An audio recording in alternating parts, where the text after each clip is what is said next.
Welcome to Monday Morning Coffee with Inside the Firm. Each week, our hosts will be interviewing local, regional, and national business leaders to give you an inside peek into how they lead their business to success in the ever-competitive business climate.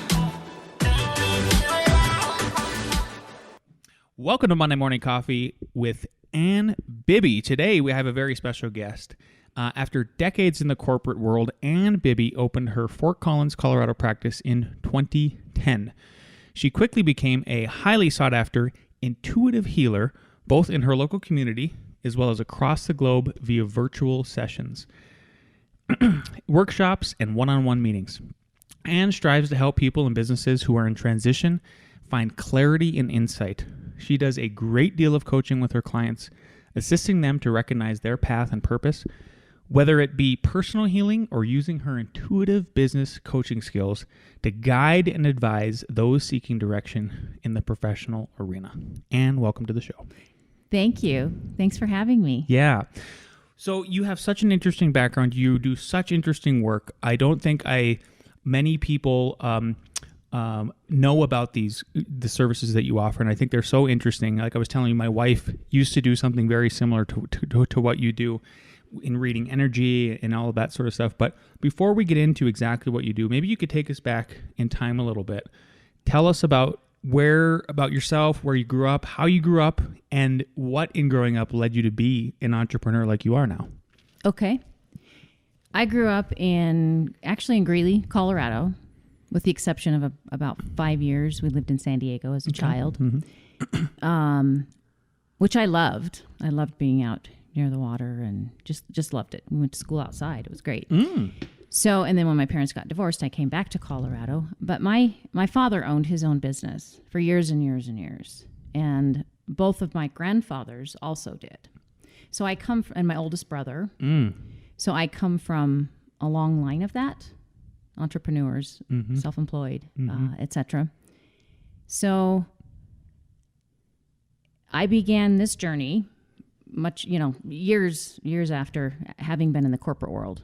I was in the corporate world for about 25 years. After I graduated from UNC, actually, I went out to Southern California and I was hired as a headhunter.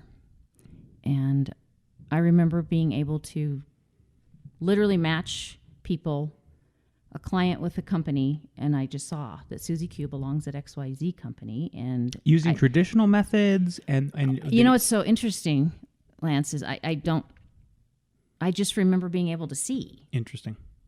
In my mind's eye that this person, or I'd get a feeling or hear, words that matched individuals with companies and knew that they would stay. And it's hard to describe, but I have a sense of seeing, hearing, feeling, and a full body knowing. And I'll get flashes of information. Well, I just thought everybody else did that. I had no idea. Yeah. I really thought everyone did that. And it was easy for me. So I won a ton of sales awards, and my boss loved me, worked me to death. But I was in my 20s, so that was good. Sure. And then I moved on to a lot of outside sales. I sold engineering instrumentation, and then was an integral part of a lot of small to medium-sized businesses. And did some work for my father's business. And then my ex-husband and I had home care for the elderly. I met him in California. We were together for 18 years. And I just knew I was working with the ombudsman and social services and the families. So I knew when people were ready to move on to convalescent. I just had a knowing, or when they were going to pass on. So these gifts were, and as a child, I had premonitions and precognizant dreams. And we didn't really talk about it in the family.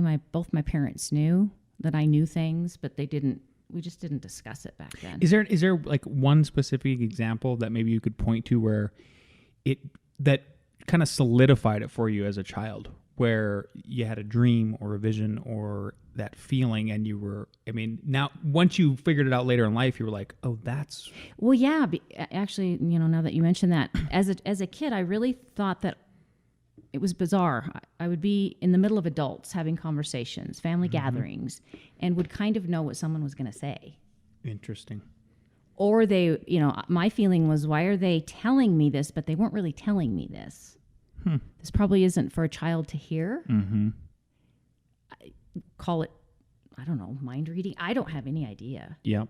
I didn't know what that was. I just, and I never considered it to be strange, and I just didn't talk about it. My brother, I told one of my brothers, and he didn't want to hear it. And then I didn't always have pleasant dreams. Okay. My dad wasn't doing so well after my mother left, and I remember having a very distinct dream with his picture on the front page of a paper. Oh no. And knowing that something wasn't right. And sure enough, and I was 13. Mm-hmm. So, and I saw guides, the imaginary friends or whatever that you have. I would see Jesus. I didn't know who that was until I was much older. And then it finally clicked. Yeah, it clicked. I was like, well, he hangs out at everybody's dinner table. He's in the car. He's friends with everybody. I honestly didn't know. Mm-hmm. Had no clue. Just a lot of light. Felt protected. Was very happy as a kid. Yeah. Was there any adverse things, like, did it scare away friends or anything like that? Or did you keep it so close to the vest that it never really? I really kept it really close to the vest. Mm-hmm. I do recollect being the person that people came to for advice, the person that people came to for questions, all through middle school, high school, forever. Strangers too would come up to me. Little kids would stare at me. Just really, really different things that I now know. Yeah. But I didn't at the time. And my father was Mormon. Okay. And my mother Catholic. Mm-hmm. So very strict. Oil and water. Yeah. and very different. And my dad's very accepting. My mom, she passed away a long time ago before I opened my practice. So she'd probably be fine. She was intuitive. Mm-hmm. She had the eyes in the back of the head, and my dad's very, very psychic. So okay, so I think it's inherited. Okay, yeah, I do. That sort of thing. Sure, I do. So, Dad, Grandpa, what kind of businesses did they own, and then what did you like about seeing that? I mean, was there something that compelled you to entrepreneurship through them? Was it flexibility, or just them being able to kind of do what really drove them? I feel like it was the freedom, the freedom of having your own schedule, building your own world the way in which you want to, mm-hmm. Which is, a great gift we have in Absolutely. America. Yep. For sure. My father's father owned he and his brother had a trucking company, Bibbey Trucking, years and years and years ago. So agriculture. Okay. I used to play out at the pasture, and my grandpa was gone, for long periods of time. He carried livestock. And my mother's dad was a CPA. Okay. And she did work for him as well, and so did I. And then my father, he has his master's degree in physics, so he did teach school, but I think he had trouble with the middle school age of children, and went into his own business, selling one-right systems, those checking, ledger cards, et cetera, et cetera. And then he worked a lot with the medical and the dental field as they became forms, and worked with the HIPAA laws, et cetera. Yeah. So he had that for years and years and sold it, I don't know, about 20 years ago, probably. Yeah. Yeah. I think you nailed it on the head. A lot of us really go into what we do. It's a passion thing and it's a freedom thing. And we're really blessed in this country to still be able to do it. Hopefully that continues. We'll see. Absolutely. But on that line of freedom, tell us about when you went from the corporate world to what you do now. How did that transition happen? Because I feel like that could be had to have been a freeing thing as well. I mean, it was absolutely. And I was doing some substitute teaching. I was knowing that things were just not where I was going to be. And my mother passed away, and it was about, I think, a year after that, my sister asked me if I wanted to go do a tarot card reading, and I was like, "What is that?" Oh, you'd never even. See, I didn't it's so know. interesting to me that it's such an organic it's such an organic way of you getting into it. It seems like it was. It was. I was very led, and I thoroughly believe in divine timing. Every facet of that path has to be ready for you. Absolutely. In ways that you're ready for it. So I was, late bloomer in that regard. I was 40 when she passed away, and we did the tarot card reading, and my sister kept wanting to go back. And I really wasn't even paying attention. Like because I during literally it. Yeah, I wasn't, and I could literally figure out what when my sister asked a question. You already knew. I kind of already knew, yeah, and I didn't know anything about cards. Yeah. So I was just messing around with her cats, and because she had her business in her home. It bored you. It bored me. It kind of bored me. I was like, whatever, whatever this means. Yeah. And then she mentioned Reiki classes. Thought I would be very good at as a Reiki practitioner. And so I took her classes back to back, actually, and went through that training. And also did some craniosacral therapy training as well. I did a lot of meditating. Walked with my dog, and that my dog literally knew that I was getting downloaded.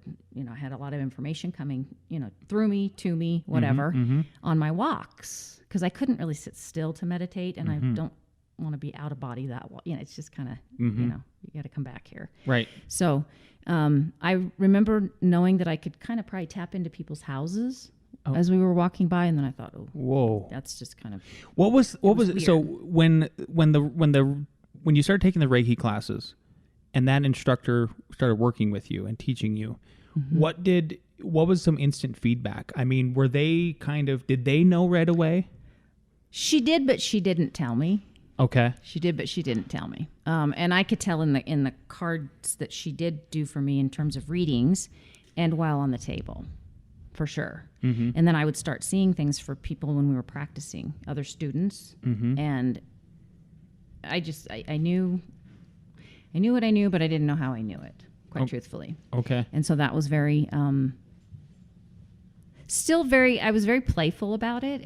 I didn't take it super seriously. Yeah. I just really didn't. I thought, well, and someone would give me a name of a person, and I could easily tap into that energy field, and they'd start asking me questions, and it just kind of took on a life of its own.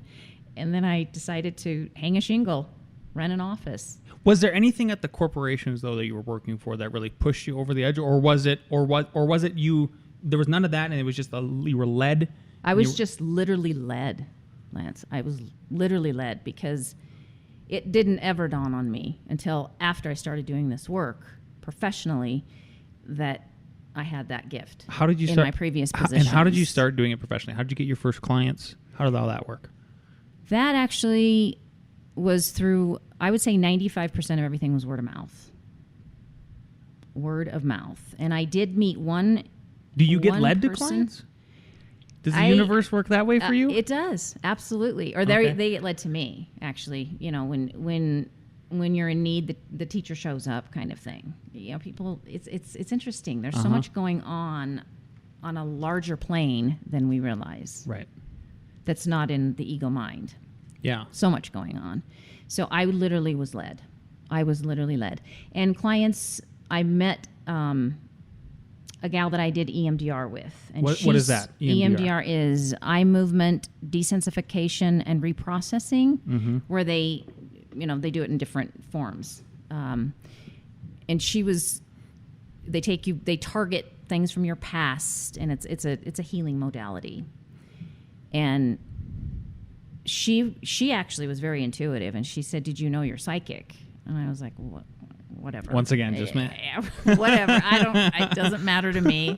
I guess so. It's like a tall person who doesn't want to play basketball. Exactly. They're like, I can dunk it, but that's me too. Yeah. Never wanted to play, and I'm 12 feet tall. So, yeah, and then she started sending me her clients, and it was like a conveyor belt. She'd stir up the energy, I would move it. And I would get everything from, that can be thought forms, beliefs, trauma, shock, anxiety, depression. And it turned very, shamanic pretty quickly for me, because I work pretty fast, because I can go to that place pretty quickly. So I worked with her. She sent me a lot of people. And then another really well-known physical therapist in the area. She found my card. I went to 2 networking meetings, and I was like, I can't. Now, this is still California, or this is? This is Colorado. Okay. Yeah, I moved back here when my mother was diagnosed with cancer. Okay. And so I started my practice in 2010. And she passed away at the end of, it was 2006, essentially, into 2005, but I was taking classes. I came onto this path at the beginning of 2007. Yeah. How do you deal with the burden of, people and their problems and knowing and seeing what you can see. Is there a burden, or is it not a burden to you because it's is there any negative? That's a really good question, because in the beginning you have to really learn those boundaries and not take in their energy And personalize it. Yeah, and I don't. Okay. And thank God I really never did. Yeah. But I used to maybe worry more. Okay. Or probably become more involved than I do now. You have to learn how to, but I had a lot of work done. I had a lot of clearings done on myself by tapping into, practitioners that I saw along the way. Mm-hmm. If you don't do the work, then it's, in the beginning, I had a lot of issues around my relationship with my mother. So every client I had the same mom I did. Of course they did. Oh, with a different name. Interesting. Or a lot of women had the same ex-husband. Huh. Or soon-to-be ex-husband. Wow. That I did. And I was like, I always thought that was so strange. Well, it was me working my stuff while helping others. With the energy pieces, with business pieces, with relationships, I attract people that are in major transitions. Mm-hmm. Whether they're moving, opening their practice, helping them navigate. I've sat on board meetings and tapped into a list of names. This person's getting ready. Here's your cog in the wheel. It's so interesting. Person's getting ready to leave. It's so interesting that you're here right now at this date, because after the podcast, there's a transition I hope to ask you about, and maybe we can talk about. And the fact that you're here this week is really interesting to me, because I believe in what I call it is the woo-woo. That's my way of describing the energy in the universe, God, all of those kind of things, being right. Mm-hmm. So, well, thank you for the kind of the brief history about where you go. So maybe we can jump into now. Tell us what intuitive healing is, and then how you use it for businesses and business leaders. Sure. Intuitive healing is, like I said, I was attuned to Reiki. So it started out as Reiki, but for everybody who doesn't know what Reiki is, what is Reiki? Reiki is a Japanese form of energy work. Started by Mikao Usui. It's Japanese, so a lot of it's on the Hawaiian Islands. Mm-hmm. It was taken to Hawaii from Japan, and it's literally God consciousness, whatever the face of God looks like to you. You're guided through that, so it can't harm people. Above the body, on the body, working technically with the chakra system, but I go a lot further than that. And there's energetic frequencies that we have in the body when there's anxiety or when there's trauma or shock that's lying in the subconscious mind that we don't remember. We don't remember what happened when we were 2 or 3 or in the womb, or all of these things. Contracts and agreements we've made that maybe aren't necessary anymore with a person or with a your work or whatever. And all of that will light up in different colors, I hear things, I'll get words. It comes very fast, and it's all, of course, very cryptic. You don't get full-on sentences for the most part. And moving that energy. Mm-hmm. And making sure that, you've got yourself grounded and yourself protected and the whole, et cetera. And just helping to remove those. And it's layer after layer after layer. Sure. So it's not usually a one and done. Yeah. People will purchase packages, or they'll, it's a long-term thing if you want to do the work. Okay. That's the energetic pieces. The intuitive pieces for business are just like when I was a headhunter. Okay. Very similar. I'll get a name, or I'll get, or list of names. And oftentimes I was working in the Tahoe area for a long time, and before I even went out to one of my appointments, I knew who the 2 people were that she was having trouble with. Mm-hmm. And then I do face reading as well. And as soon as I saw them, I was looking for specific things on their face and found it. So it was validating. Sure. And so whether people are hiring, firing, purchasing buildings, whatever, opening practices of some kind. I've worked with, stem cell industry, realtors, etc. Paint the picture for us then. If somebody contacts you and they say, I need help with my business, and I'm a business leader, and I'm coming to you for intuitive healing, services, or even intuitive. I see you got intuitive business coaching listed. What is that? How does that work? What is a scenario like typically? It can be over the phone. It can be via Zoom. I can go on location because there's also things in buildings that I don't have to be there, but some people prefer that.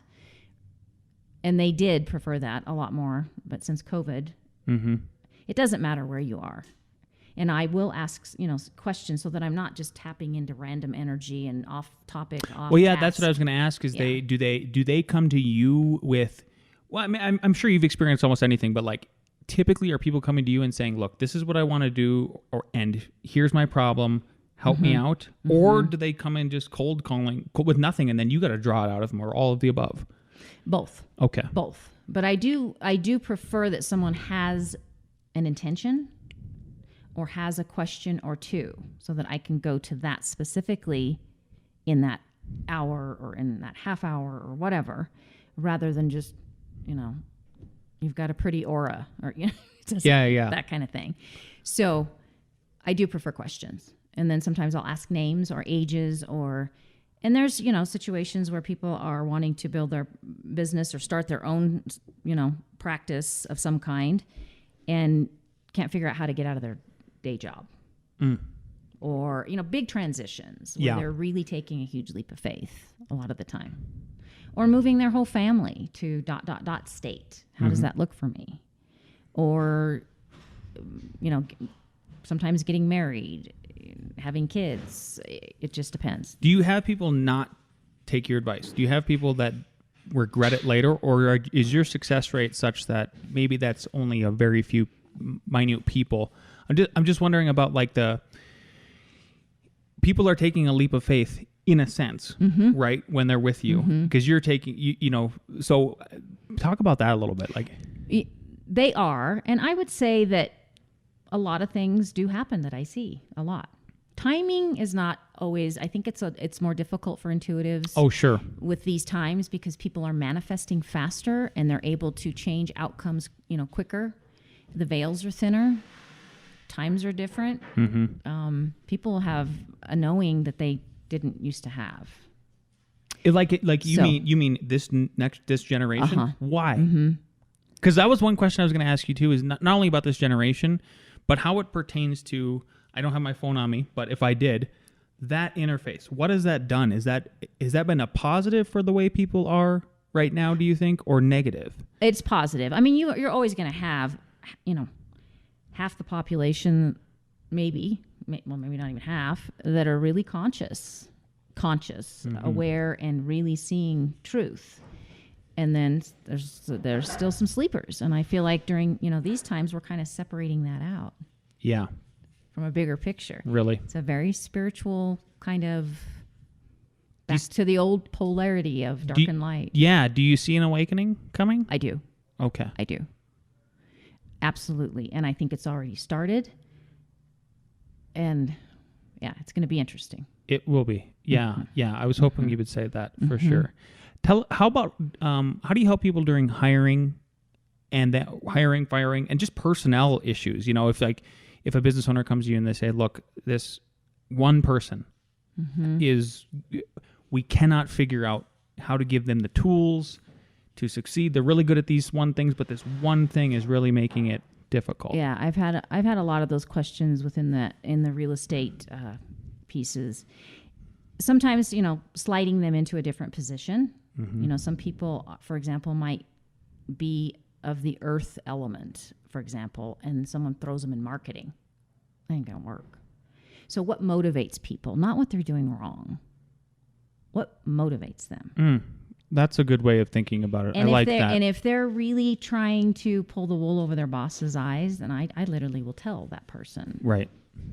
This isn't a match. It's just not a match. A harsh reality, but man, I mean, sometimes I feel like you probably, if I just pretended that we were having that conversation for real about a specific person, right? Is that maybe you're pushing people over the fence and they need to a little bit of a nudge, sort of a confirmation. Well, I think so. Absolutely. Validation, clarity sometimes. If you go this way, this is what I see. If you go that way, this is what I see. And I'm not emotionally involved with any of these people, so it doesn't, I just see what I see, I get what I get, and I tell you, I'm very direct. I'm not unicorns and fairy dust, because that's not all that's out there by any means. People, and I'll get, certain energies behind the eyes. I can see if someone is, sociopathic, or if there's a lot of narcissism going on, a lot of, if they're hiding things. Yeah, it's weird how I can tap into the subconscious mind of somebody just from a name. Yeah. Interesting. It's super interesting. So business-wise, I mean, I like that you are you're not emotionally attached to them, because therefore this can be a business for you, right? Absolutely. So what has it been like during the COVID era? A surge, a decline, more people? I feel like so many people are looking for answers. Maybe it's probably more. Well, they're all right now. To me, 2021 is just hindsight 2020. And during the COVID, I knew in 2019 something was coming. I just felt this giant wave of dark, heavy, thick, and I kept hearing everybody needs to go sit down.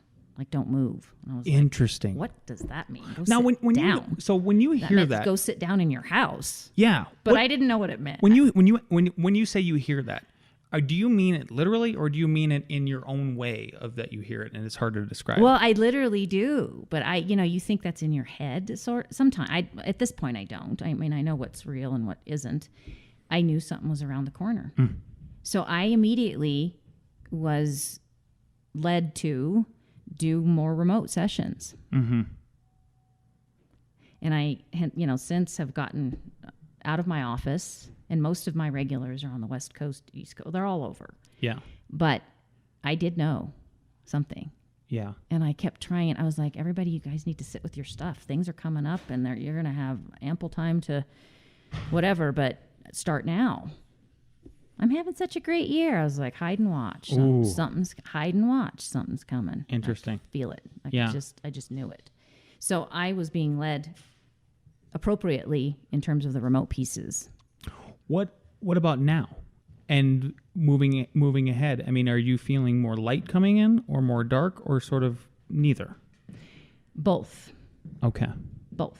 We have, and the world itself is in a Pluto return until 2024, and we're going into a Pluto retrograde. Pluto is the planet of Scorpio, which is all about life, death, transformation. That is a number I have heard over and over again, depending on what circles you run it. Yeah. 2024. But there's, a lot that will happen even this year, but it's a double yin year, so it's soft and quiet, and it appears one way.